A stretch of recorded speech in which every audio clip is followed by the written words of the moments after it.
I never thought I would say this, but bye-bye Bama, and hello Utah, baby. And honestly, college basketball, should just get rid of number 1 seed. Let's just start at number 2. Why not? It's late night peel. Let's get it going.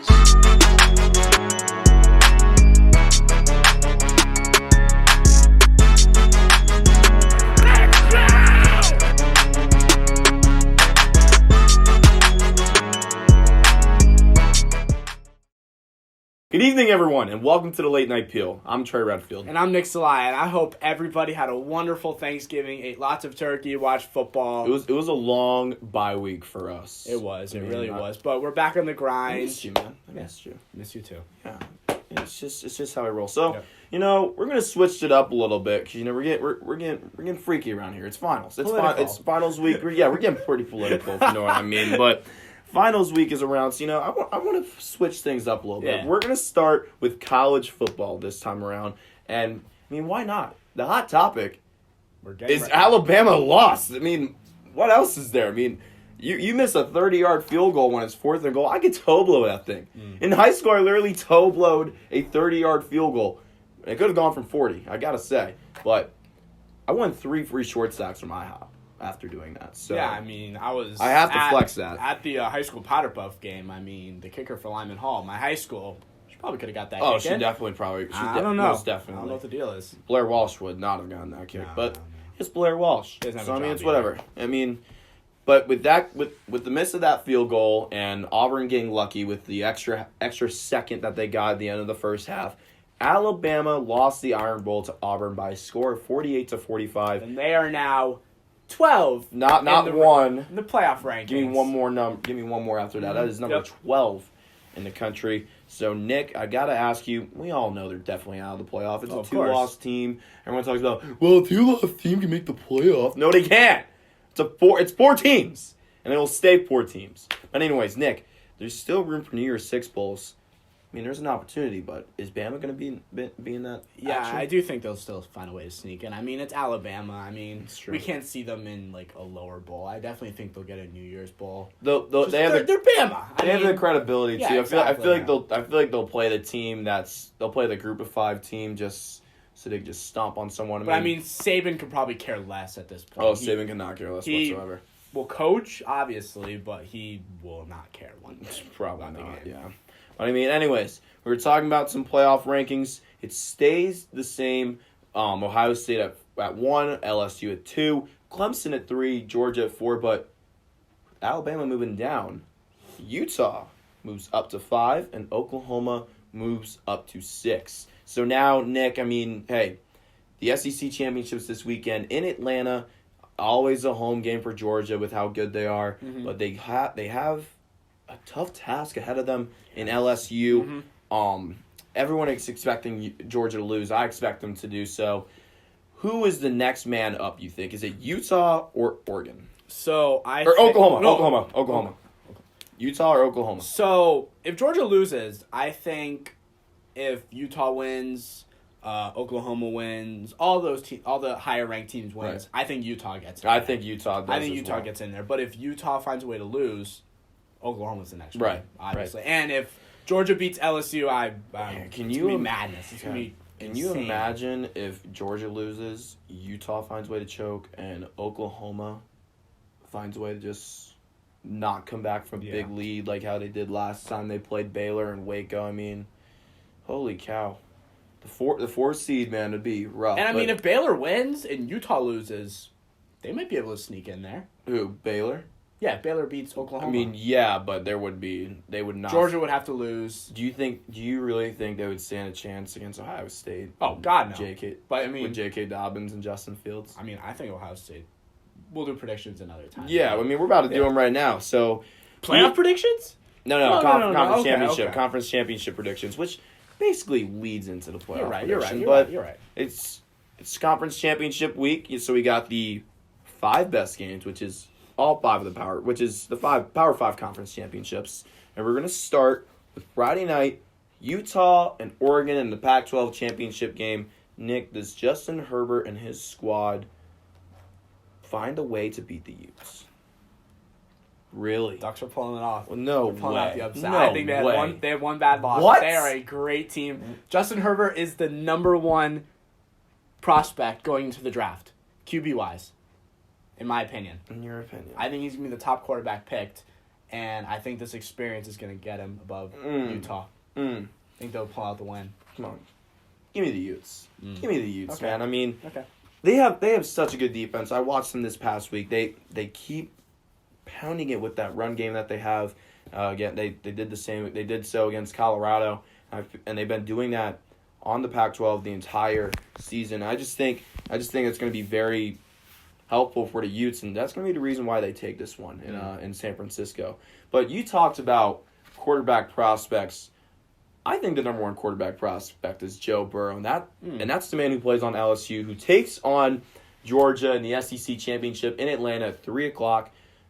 Nick, Got some good quarterbacks in this game. some good quarterbacks. Jake Fromm not having the best season, but still really, really good. I mean, are you taking the Tigers? Because I'm taking the Tigers. I'm taking LSU. I'm taking LSU too. I mean, I just think they're too good.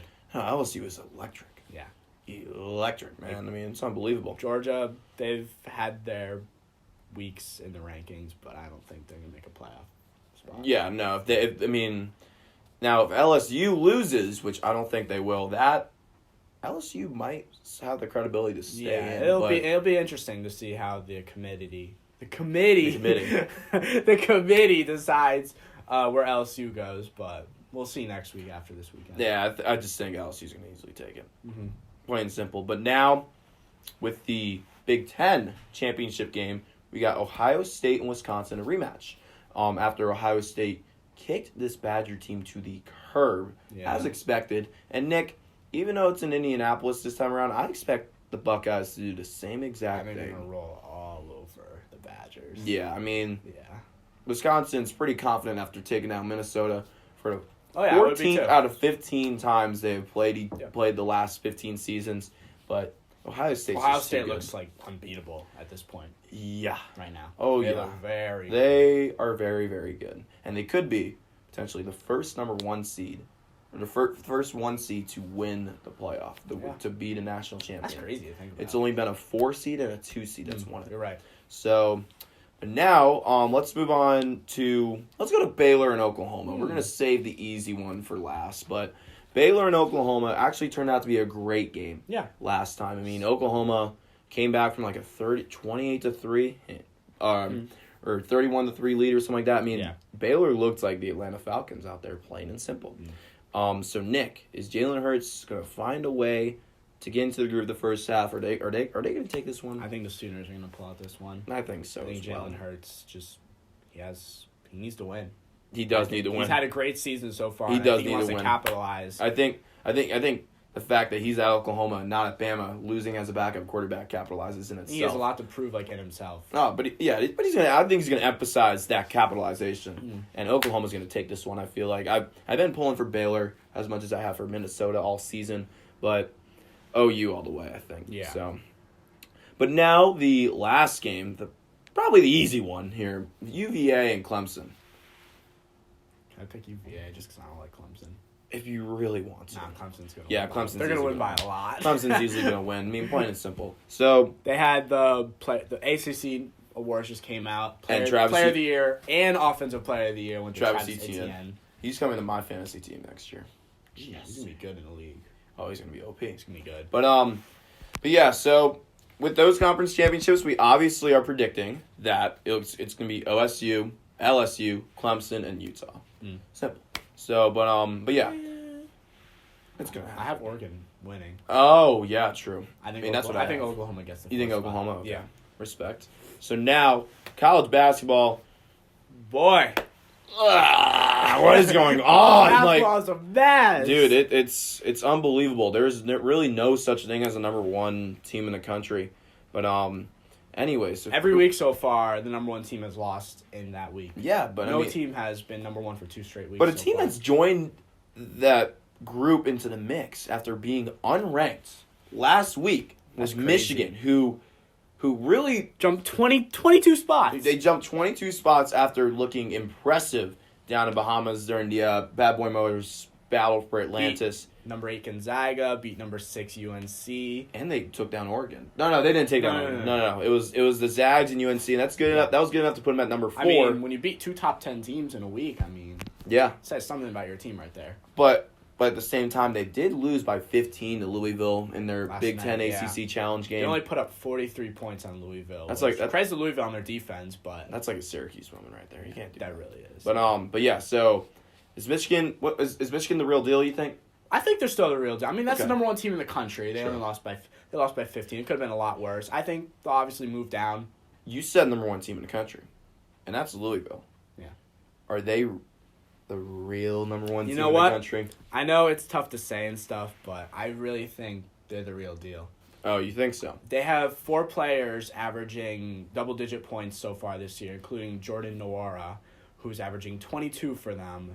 Their defense has been excellent, and going into December, looking at their schedule, they have a couple good games there, but I think they're all wins. I think they'll stay undefeated going into 2020 and keep that number 1 spot. Yeah, I mean, hey, you gotta give some credit to Chris Mack because around this time 2 years ago, this team was in utter dismay because of the crap that Everything. Everything was so bad, and trying to just get one player that didn't even stay there for the entire first semester. Yeah. I mean, Rick Pitino put so much into trying to get Brian Bowman that he ended up cheating, putting money into it. I mean, my writing class, I did the whole investigation on it. I mean, it was unbelievable. It was unbelievable. So, Chris Mack, I respect you for getting the Cardinals out of the hole so quickly. And I mean, obviously it happened, but that's so far behind now. It seems like with how good UL is. But I think Louisville, they're looking good. But yeah, they'll stay there. Let's stay in the ACC. Let's come up to CNY a little bit. Syracuse sucks. Oh boy, They suck. we've lost 3 straight: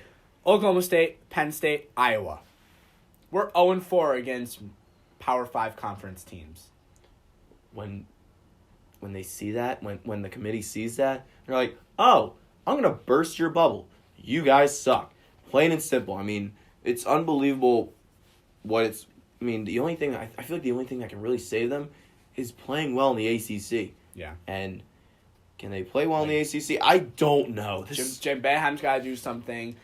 Syracuse has 1 player who's been productive all season, and that is Elijah Hughes. And I think he's gonna make an All ACC team if he keeps it up. If he keeps it up, he could be 2nd or 3rd team. He's just gotta. Nobody else is stepping. Like, we don't have any big men. Sorry, Syracuse doesn't have any big men. No, and Hughes has got to be more consistent though. That's the thing. Like he started out with like 14, but then it went up to 28 and 21 down at Brooklyn and went back down to 10 last night. So if he stays consistent, they might be all right. But we really see we can get a little more of a glimpse on how Syracuse is in ACC play with their next game in Atlanta against Georgia Tech. Nick, is it the Cuse or Georgia Tech for this one? I think Syracuse will pull. I think Syracuse is as well. I mean, Georgia Tech really doesn't have anything to play for. They're on the postseason probation, and I mean, hey, they did beat NC State though, so props to them. They're 3-2 so far this year. Obviously, win percentage wise, it's better than Syracuse. True, but I still think Syracuse will get a good win. They'll bounce back, and hopefully things will change going into former Big East rival Georgetown next weekend. Who just lost more than half of their starting lineup. It was like robbery or something like that. I believe it was unbelievable. Putting Patrick Ewing out of all people in a huge hole. Yeah, he should probably get out of it too with how tall he is. But anyways, NFL. I mean, it's a pretty epic week. I gotta say. I mean, week 12. Week 13. Week 13. Week 13 was obviously a great week with Thanksgiving, the fantasy football regular season wrapping up, and also brewing a Super Bowl preview. Maybe. The Niners and the Ravens battled it out on Sunday. Yeah, throwback to Super Bowl 47. Yep. The Ravens pulled that one out. But yeah, the Ravens pulled this game out too as well with Justin Tucker's 49-yarder to win it in the rain. Yep. Unbelievable. But yeah, Nick, I gotta ask you: was the Niners and the Ravens a Super Bowl preview? I'm going with no too. No, I think. I mean, don't want to get too much into predictions right now, but the Niners, I mean, they kind of look like they're taking a bit of a dip right now. A little bit of a dip, I'd say. I mean, they got another hard week for them next week, and just I think the way the schedule plays out for them, I think Seattle's going to take the division and probably. I was thinking for the first Seattle time in a while, might the road to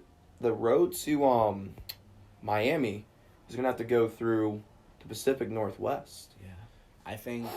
I honestly think Seattle has a legit shot at making the Super Bowl. Yeah.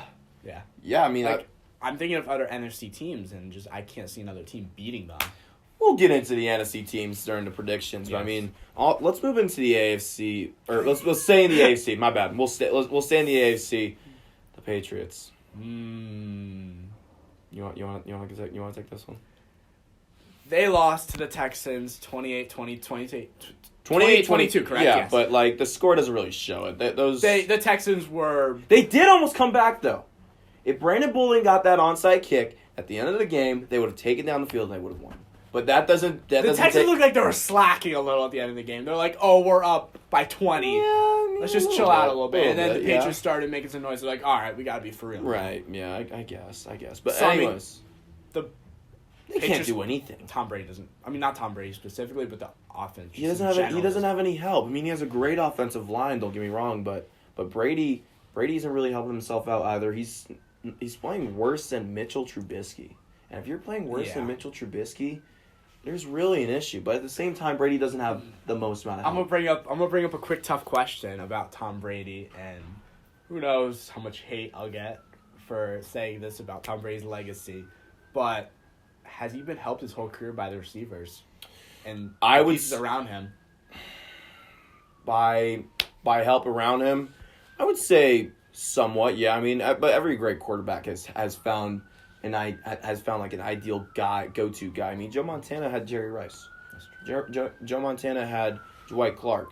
I mean, Tom Brady has had a little bit more, and I bet he's very thankful for that. I mean, he started out with Troy Brown, emphasized it with Randy Moss, and he also got Wes Welker with that too. And he's also got Julian Edelman. Yeah, he also had great pieces with Edelman and Gronk. It may just be like a new mindset with Gronk out from retirement. So I mean, who knows? I think Brady having help from his. You think age is hitting him?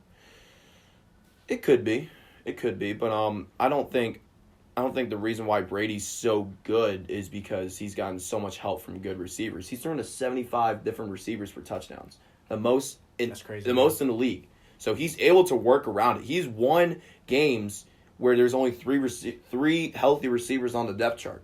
I mean, he went into the season with AB and Josh Gordon, and has lost AB and Josh Gordon. AB at this point just looks depressed on Twitter. Yeah, I mean, Gordon's not doing anything but for back on Seattle. the Patriots, they're 10-2 with what's been going on with them. I mean, You're right. I mean, Brady has worked around it, Mm-hmm. but when he's had good pieces, he's used them to the best of his ability.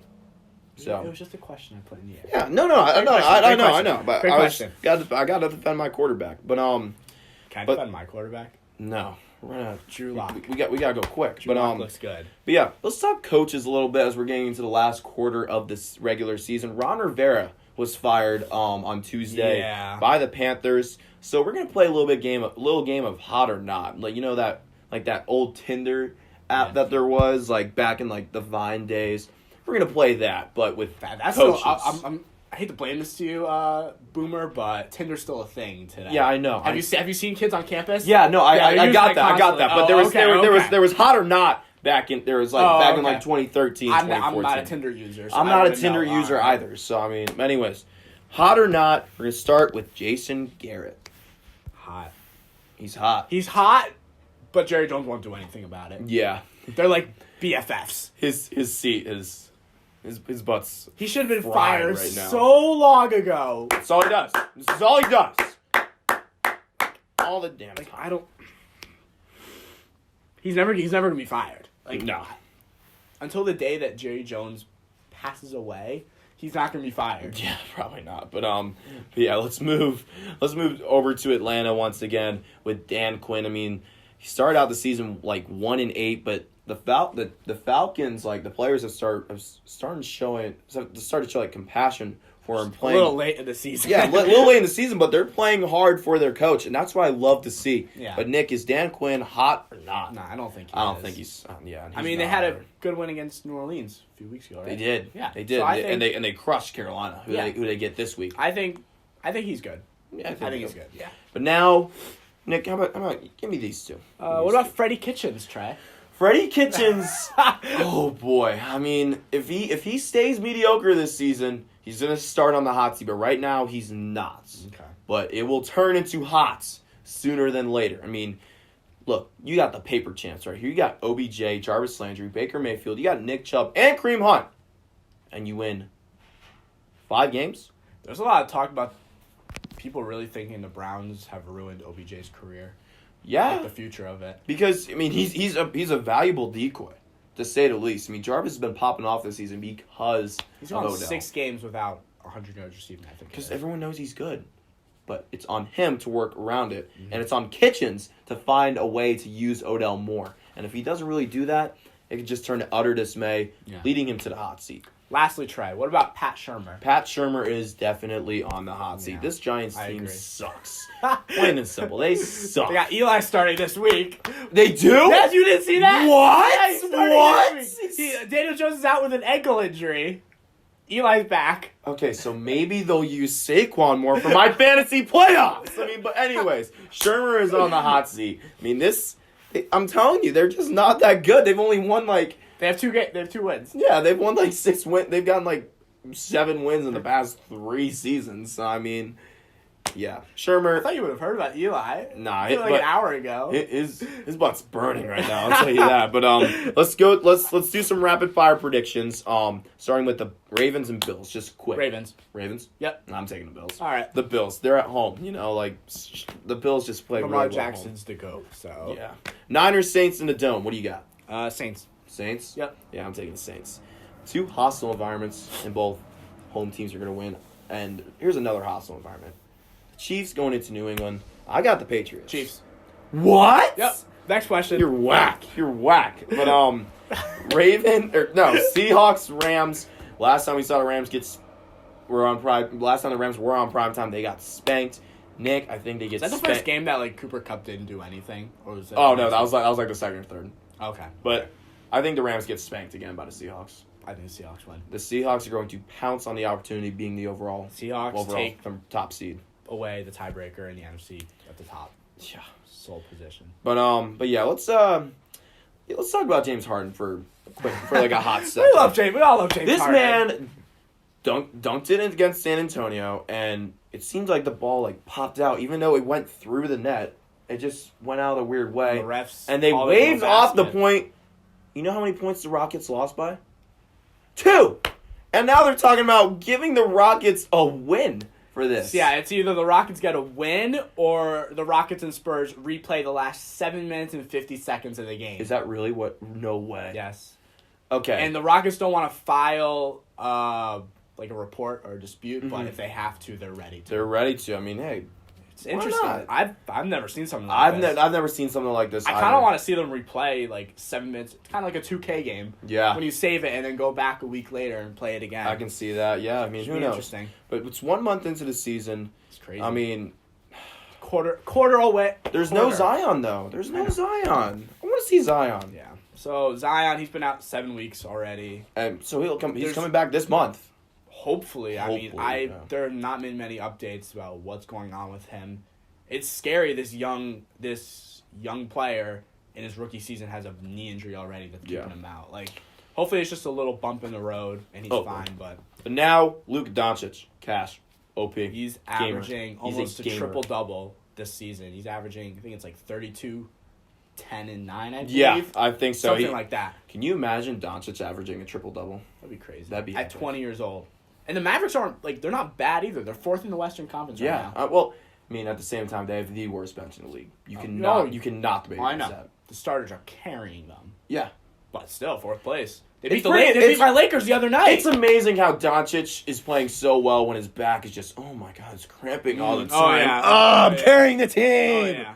But But- now that's crazy. But yeah, the Raptors, you think it's a surprising start. I'm not really surprised by this. Raptors are a good basketball I just team. thought, the loss of Kawhi would be, so hurt for them. Mm-hmm. I thought they would have such a drop-off this season with only Kyle Lowry and Pascal. Siakam was good last year, but it's not this dude's an MVP type player. He's going to carry this team. Yeah. That's exactly what he's doing right now. They're 3rd in the Western Conference, and he's putting up 25, 9, and 4. Yeah, that's pretty good. But But Nick, your team of the week, we're going to close this out real quick. Your team of the week is in the East, and who is that? It's the Milwaukee Bucks. I As mean, expected. there's some teams obviously lower in the standings that are making their way up, but when you've won 12 straight, I mean, they're 18-3 right now. Yeah. On a good win streak. I mean, they're obviously the best team right now. Who knew such a small market would compete so well in the NBA? And Giannis is the front runner for MVP currently. Oh yeah, So. oh yeah, and that's gonna be it for this week's edition of the Late Night Peel. Thank you guys for tuning in after a bye week per se, but yeah, hopefully we get more than 10 views this time. Thank you guys for tuning in, and we will catch y'all on the flip side.